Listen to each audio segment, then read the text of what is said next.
Hello guys, welcome back to my channel. Ngayong ngasi Thabal matek ama mityang tamen nasi.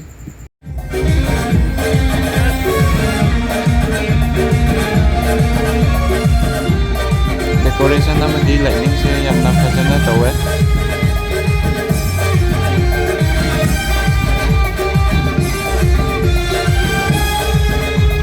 Holse yamne pakang amadi le sabi masa singse.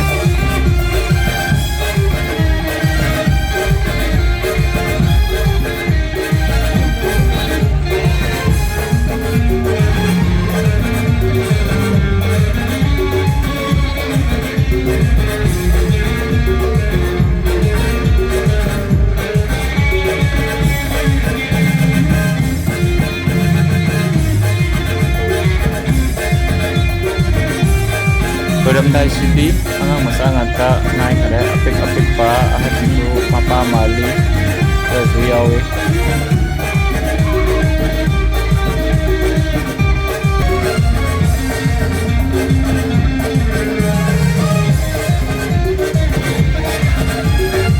super round ni songli basi hausi ai video gi oina di last round oijarage mayam